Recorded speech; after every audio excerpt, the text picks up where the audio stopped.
नमस्कार दोस्तों। जो भी केस कंप्लेंट पर इंस्टीट्यूट होते हैं यानी परिवाद पर संस्थित किए जाते हैं, दर्ज किए जाते हैं, अगर कंप्लेंट केस में court non bailable warrant issue कर दे जो भी एक्यूज पर्सन है उनके अगेंस्ट, तो इस सिचुएशन में एक्यूज पर्सन को क्या करना चाहिए, उन्हें क्या रेमेडी है, क्या प्रोटेक्शन उन्हें मिल सकता है और बेहतर क्या रहेगा।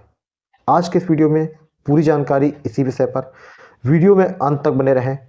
वीडियो पसंद आए तो एक लाइक करके और चैनल को सब्सक्राइब करके नोटिफिकेशन बेल को प्रेस करके रखें ताकि जो भी वीडियो चैनल पर अपलोड किए जाते हैं उनकी आपको जानकारी समय से मिल सके। फ्रेंड्स, जब भी कोई केस कंप्लेंट पे इंस्टीट्यूट होता है, परिवाद में दर्ज किया जाता है, तो कोर्ट जो भी निर्धारित प्रक्रिया है उसको पूरा करने के बाद अगर 203 सीआरपीसी में परिवाद को खारिज कर देती है तब तो भाई कोई बात नहीं, फिर तो कंप्लेनेंट ही आगे जो करना है करे।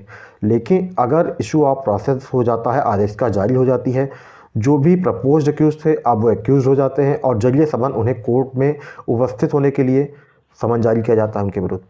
तो भाई समन जारी होने के बाद आरोपी व्यक्तियों को कोर्ट में उपस्थित होना होता है, उन्हें जमानत के लिए आवेदन करना पड़ता है या उस समनिंग ऑर्डर को वो चैलेंज कर सकते हैं क्रिमिनल डिवीज़न में अगर मजिस्ट्रेट कोर्ट का आदेश है, और क्रिमिनल डिवीज़न में ही अगर ऑर्डर किसी स्पेशल कोर्ट का है तो ऑनरेबल हाई कोर्ट में, या जो भी एक्ट कहे, कुछ स्पेशल एक्ट हैं जिनमें अलग प्रोसीजर लागू होता है जैसे एससीएसटी एक्ट, तो उसमें आपको उस ऑर्डर को अपील में चैलेंज करना होता है और कुछ जजमेंट्स हैं उसके आधार पर आप 482 सीआरपीसी में भी चैलेंज कर सकते हैं। तो फ्रेंड्स आगे बढ़ते हैं। अगर समनिंग ऑर्डर की जानकारी ना हो पाए, आपको सम्मन ना मिले, जो भी एक्यूज पर्सन है उन्हें सम्मन ना मिले, तो भाई उस सिचुएशन में सम्मन का तामिला तो पर्याप्त मान लिया जाएगा। अगर उनके फैमिली मेम्बर्स या किसी के द्वारा सम्मन रिसीव कर लिया जाता है तो अब एक्यूज पर्सन मान लीजिए कहीं किसी काम से बाहर रह रहे हों, वो आ नहीं पाते हैं या उनको जानकारी नहीं दी जाती है, तो कोर्ट तो तामिला पर्याप्त मानते हुए अगला प्रोसेस यानी बेलेबल वारंट जारी कर देगी उनके विरुद्ध, जमानती वारंट। अब भाई जमानती वारंट जारी होने के बाद फिर भी अगर उसके कंप्लायंस में एक्यूज पर्सन कोर्ट में नहीं आते हैं या जो भी उन्हें रेमेडी है, जो भी प्रोसीडिंग्स है उसको फॉलो नहीं करते हैं, तो उस सिचुएशन में नॉन बेलेबल वारंट इशू हो जाएगा। अब नॉन बेलेबल वारंट इशू होने के बाद तो एक्यूज पर्सन को आना ही होगा क्योंकि अब उनकी गिरफ्तारी की संभावना बन गई है और गिरफ्तारी हो सकती है। और अगर उस पर भी नहीं आते हैं तो कोर्ट अगला स्टेप यानी 82 सीआरपीसी की प्रोसीडिंग स्टार्ट कर देगी, उन्हें फरार घोषित कर दिया जाएगा और आगे चल के 83 सीआरपीसी की प्रोसीडिंग के अगेंस्ट स्टार्ट हो सकती है जिसमें अटैचमेंट ऑफ प्रॉपर्टी कुर्की की कार्रवाई हो सकती है। तो अगर नॉन बेलेबल वारंट इशू हो गया तो फिर एक्यूज्ड के पास अगर ये है कि भाई अप्रहेंशन ऑफ अरेस्ट तो है ही और केस ऐसा है कि जिसमें उनको जेल भेजा जा सकता है, मीन्स मजिस्ट्रेट बेल नहीं देगा, तो सबसे फर्स्ट तो मैं यही एडवाइस करूंगा कि उन्हें एंटीसिपेटरी बेल के लिए आवेदन करना चाहिए। सेशन कोर्ट में एंटीसिपेटरी बेल के लिए आवेदन करेंगे, मे भी हो सकता है पॉसिबल हो तो सेशन कोर्ट आपको एंटीसिपेटरी बेल ग्रांट कर दे। अगर नहीं मिलती है तो आपको ऑनरेबल हाई कोर्ट में एंटीसिपेटरी बेल के लिए आवेदन करना होगा।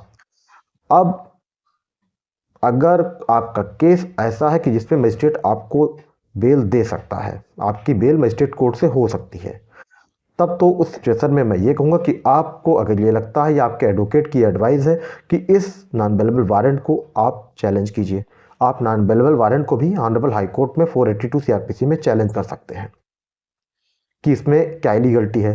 तो अगर आपके एडवोकेट की ऐसी एडवाइस है तो आप उस सिचुएशन में ऑनरेबल हाई कोर्ट में 482 सीआरपीसी में उस नॉन बेलेबल वारंट को चैलेंज कर सकते हैं। और अगर ये लगता है कि भाई इसको चैलेंज करने के बाद भी कोई लाभ नहीं मिलने वाला है, केवल समय और पैसे की बर्बादी है, तो फिर मेरी एडवाइस यही है कि आप रेगुलर बेल के लिए अप्लाई कीजिए और अगर मजिस्ट्रेट कोर्ट के पास से बेल हो सकती है तो यही बेहतर होगा। तो फ्रेंड्स, ये 3 रेमेडी आपके पास हैं।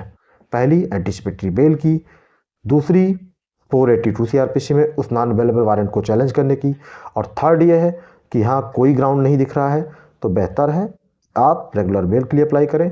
अगर मजिस्ट्रेट कोर्ट से ही बेल हो जाती है तो, या स्पेशल कोर्ट का मैटर हो, अगर स्पेशल कोर्ट से बेल हो जाने की संभावना हो तो, जैसा आपका एडवोकेट एडवाइस करे आपको। तो फ्रेंड्स, ये थी कंप्लेंट केस में नॉन अवेलेबल वारंट इशू होने पर महत्वपूर्ण जानकारी पसंद आई हो तो वीडियो को लाइक करें। ऐसे जेन्युइन लीगल कंटेंट देखने के लिए चैनल को सब्सक्राइब करके नोटिफिकेशन बेल को प्रेस करके रखें। हर मंगलवार, बृहस्पतिवार, शनिवार शाम 6 बजे इस चैनल पर लॉ से संबंधित जानकारी वाले वीडियोस अपलोड किए जाते हैं। तो आज के वीडियो में बस इतना ही। नई जानकारी के साथ नए वीडियो में मिलते हैं। तब तक के लिए नमस्कार, जय हिंद।